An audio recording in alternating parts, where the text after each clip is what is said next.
గురు శిష్యులైన director puri Jagannadh mass మహారాజా రవితేజ మధ్య విభేదాలు తలెత్తాయా? తమ సినిమా రిలీజ్ విషయంలో ఇద్దరు గొడవ పడుతున్నారా?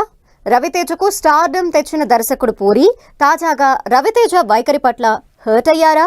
టాలీవుడ్ ని ఊపేస్తున్న గురు శిష్యుల గొడవేంటి? హీరో రవితేజ దర్శకుడు పూరి జగన్నాథ్ మధ్య విభేదాలు తలెత్తినట్లు టాలీవుడ్ లో టాక్ హాట్ టాపిక్ గా మారింది.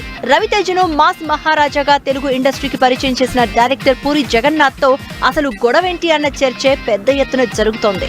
ఈ ఇద్దరిది గురు శిష్యుల బంధంగా అంతా భావిస్తారు. అయితే ఇద్దరి మధ్య విభేదాలు ఉన్నట్లు సడన్ గా ప్రచారం జరుగుతూ ఉండడం టాలీవుడ్ ను ఊపేస్తోంది.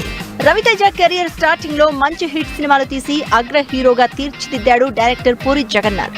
ఈ ఇద్దరి మధ్య మంచి స్నేహ సంబంధాలే ఉండేవి. అయితే ఈ మధ్య కాలంలో ఇద్దరి మధ్య విభేదాలు మొదలైనట్లు ప్రచారం జరుగుతోంది.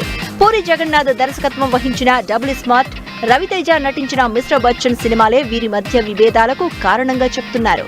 Puri Jagannadh movie double smart ను ఆగస్టు 15న రిలీజ్ చేయాలని నిర్ణయించారు. అయితే అదే రోజు రవితేజ మిస్టర్ బచ్చన్ కూడా రానుండడం ఇద్దరి మధ్య గ్యాప్ తెచ్చిందనే టాక్ కు కారణమైంది అంటున్నారు. లైగర్ లాంటి డిజాస్టర్ మూవీ తర్వాత డబుల్ స్మార్ట్ తో ప్రేక్షకుల ముందుకు వస్తున్నారు పూరి జగన్నాథ్.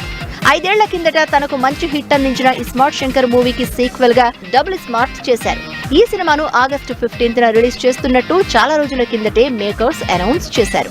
అయితే తాజాగా రవితేజ, హరీష్ శంకర్ కాంబినేషన్ లో వస్తున్న మిస్టర్ బచ్చన్ మూవీని కూడా అదే రోజు రిలీజ్ చేయాలని నిర్ణయించడం వివాదానికి దారితీసింది అంటున్నారు. తెలుగులో సోలో రిలీజ్ గా బాక్సాఫీస్ దగ్గర మంచి ఓపెనింగ్స్ వస్తాయని భావించిన డబుల్ స్మార్ట్ టీమ్ కు ఇప్పుడు మిస్టర్ బచ్చన్ నుంచి గట్టి పోటీ ఎదురు కానుంది అంటున్నారు. పూరి సినిమా వస్తుందని తెలిసి రవితేజ తన సినిమాను రిలీజ్ చేయడంపై డైరెక్టర్ పూరి జగన్నాథ్ ఫీల్ అయినట్లు చెబుతున్నారు. ఇదే విషయంపై రవితేజకు ఫోన్ చేసి అడిగితే తనకేమీ తెలియదని, అంతా ప్రొడక్షన్ టీం నిర్ణయమని సింపుల్ గా చెప్పేశారట. గతంలో కొన్ని సినిమాల రిలీజ్ క్లాష్ వచ్చినప్పుడు రవితేజ జోక్యం చేసుకునేవాడని, కానీ ఇప్పుడు అస్సలు జోక్యం చేసుకోకుండా ఉండడమే టాలీవుడ్ లో హాట్ టాపిక్ గా మారింది. ఇద్దరి మధ్య ఏమైందనే చర్చకు దారితీస్తోంది.